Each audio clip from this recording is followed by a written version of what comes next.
ഉപകരണങ്ങളോടെ അൽത്താരയിൽ എഴുന്നള്ളിരിക്കുന്ന ഈശോയെ കാണാം.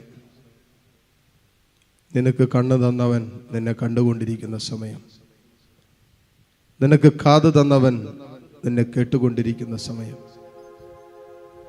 നിനക്ക് ഹൃദയം തന്നവൻ നിന്റെ ഹൃദയത്തിൻ്റെ ഇടുപ്പുകൾ പോലും അറിയുന്ന നിമിഷം. ഇതാ നിന്റെ ഹൃദയമിടിപ്പുകൾ അറിയുന്ന തമ്പുരാന്റെ മുമ്പിൽ ഹൃദയത്തിൻ്റെ ഭാരം ഇറക്കി വെച്ച് പ്രാർത്ഥിക്കാം. നിന്റെ മനസ്സിൻ്റെ സങ്കടങ്ങൾ ഇറക്കി വെച്ച് പ്രാർത്ഥിക്കാം. നിന്റെ മനോവേദനകളും ദുഃഖങ്ങളും ഇറക്കി വെച്ച് പ്രാർത്ഥിച്ചുകൊണ്ട് നമുക്ക് ഒരുമിച്ച് പ്രാർത്ഥിക്കാം. പരിശുദ്ധ പരമ ദിവ്യകാരുണ്യ നാഥനായ ഈശോയ്ക്ക് എന്നേരവും ആരാധനയും സ്തുതിയും പുകഴ്ചയും ഉണ്ടായിരിക്കട്ടെ. കരങ്ങൾ തുറന്ന് യാചനാപൂർവം പിടിക്കാം. ഈ നിമിഷം ഈ ആരാധനയുടെ ഭാഗമായിരിക്കുന്ന എല്ലാ മക്കളും ആത്മാർത്ഥമായിട്ട് പ്രാർത്ഥിക്കട്ടെ. ബാക്കി കാര്യങ്ങളെല്ലാം മനസ്സിൽ നിന്ന് എടുത്തു മാറ്റാം. ഈ നിമിഷങ്ങൾ പ്രാർത്ഥനയുടെ നിമിഷങ്ങളായിട്ട് മാറട്ടെ. ദൈവത്തെ കേൾക്കുന്ന നിമിഷമായിട്ട് ഇത് മാറട്ടെ. ഈ കഴിഞ്ഞ നാളുകളിലും ദിവസങ്ങളിലും ഈ മണിക്കൂറിലൊക്കെ ഒത്തിരി കാര്യങ്ങൾ നമ്മൾ ദൈവത്തോട് പറയുന്നുണ്ടല്ലോ. ഒത്തിരി കാര്യങ്ങൾ നമ്മൾ ദൈവത്തോട് ചോദിച്ചിട്ടുണ്ടല്ലോ.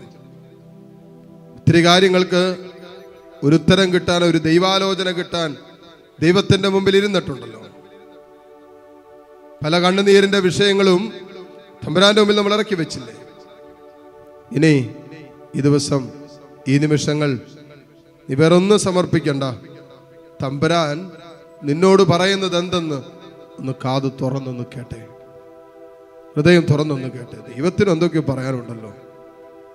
നമ്മളിങ്ങനെ പറഞ്ഞു പോയാ അല്ലേ, നമ്മുടെ രണ്ടുപേര് നീ നിന്റെ ഉറ്റ സുഹൃത്തുമായിട്ട് ഒരുമിച്ചിരിക്കുമ്പോൾ നീ ഇങ്ങനെ സംസാരിച്ചു കൊണ്ടേയിരിക്കും, ഒരു ഗ്യാപ്പ് പോലും കൊടുക്കാതെ. നിന്റെ കൂട്ടുകാരൻ എന്തോ പറയണമെന്നുണ്ട്, നിന്റെ കൂട്ടുകാരൻ എന്തോ സംസാരിക്കണമെന്നുണ്ട്, പക്ഷേ ഒരല്പം സമയം പോലും കൊടുക്കുന്നില്ല. പിന്നെ എങ്ങനെ നിന്റെ കൂടെ ഇരിക്കുന്ന കൂട്ടുകാരന് നിന്നോട് സംസാരിക്കാൻ പറ്റും? നമ്മൾ നിരന്തരം ദൈവത്തോട് ഇങ്ങനെ പറഞ്ഞുകൊണ്ടിരിക്കുമല്ലേ, എനിക്കതില്ല, എനിക്കിതില്ല, എൻ്റെ ആ കാര്യം ശരിയാകുന്നില്ല, ഈ കാര്യം ശരിയാകുന്നില്ല, അത് നടത്തി തരണേ, ഇത് ശരിയാക്കി തരണേ, ഇങ്ങനെ പറഞ്ഞു പോയിക്കൊണ്ടിരിക്കുമല്ലേ. മോനെ, ഒരു നിമിഷം ഒന്ന് സ്റ്റോപ്പ് ചെയ്യാവോ? തമ്പുരാൻ പറയുന്നൊന്ന് കേട്ടെ. ദൈവത്തിനുണ്ടല്ലോ പറയാൻ. ദൈവം എന്തൊക്കെയോ പറയാൻ ആഗ്രഹിക്കുന്നുണ്ട്. സ്വർഗം പറയാൻ ആഗ്രഹിക്കുന്ന കാര്യങ്ങളല്ലേ സ്വന്തം പുത്രനിലൂടെ, യേശുവിലൂടെ സ്വർഗം വെളിപ്പെടുത്തിയത്. അപ്പോ സ്വർഗം നിരന്തരം സംസാരിക്കുന്നുണ്ട്. സമയത്തിന്റെ തികവിൽ സ്വന്തം പുത്രനിലൂടെ സംസാരിച്ചു. ഇതാ ഈ കാലഘട്ടത്തിൽ പരിശുദ്ധാത്മാവിലൂടെ അതേ ദൈവം സംസാരിക്കുന്നുണ്ട്. ഏതാനും നിമിഷം ഹൃദയത്തിന്റെ ശാന്തതയിൽ നിന്റെ കരങ്ങൾ രണ്ടും മാറോട് ചേർത്ത് പിടിച്ചോ, കണ്ണുകൾ അടച്ചോ തുറന്നോ ഒക്കെ പ്രാർത്ഥിക്കാം. ഈ നിമിഷങ്ങളിൽ നിന്റെ സ്വകാര്യ ദുഃഖങ്ങൾ തമ്പുരാന്റെ അടുത്ത് പറഞ്ഞിട്ട് തമ്പുരാൻ പറയുന്ന എന്താണെന്നും കൂടി ഒന്ന് കേട്ടെ. ദൈവത്തിന്റെ സ്വരം എന്താണെന്നും കൂടി ഒന്ന് കേട്ടെ.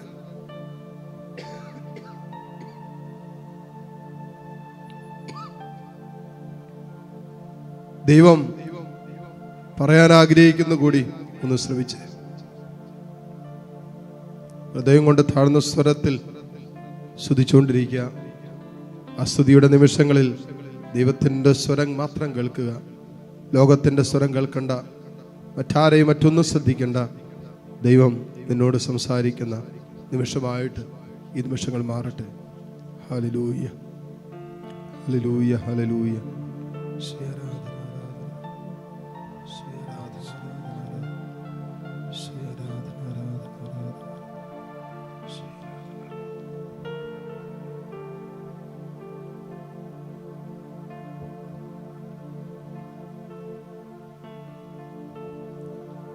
യേശുവേ നീ എനിക്കായി ഇത്രയേറെ സ്നേഹമേകാൻ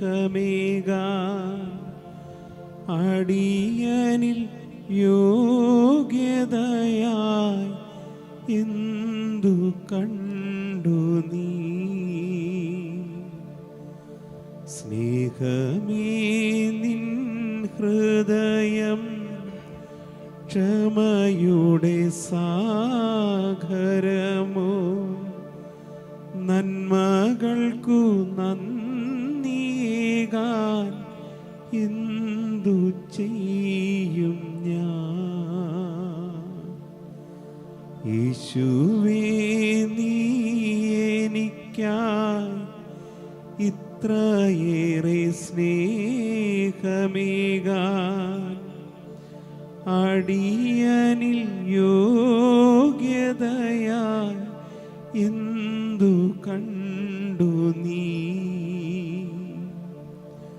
സ്നേഹമേ, നിൻ ഹൃദയം ക്ഷമയുടെ സാഗരമോ, നന്മകൾക്കു നന്ദി ചൊല്ലാൻ എന്തു ചെയ്യും ഞാൻ? മനസ്സുഖമെങ്ങു പോയി എനിക്കില്ല ശാന്തി തെല്ലും, നിമിഷസുഖം നുകരാൻ കരളിനു ദാഹമെന്നും, സഹനങ്ങളേറും നേരം തിരഞ്ഞില്ല നിന്നെ നാഥ.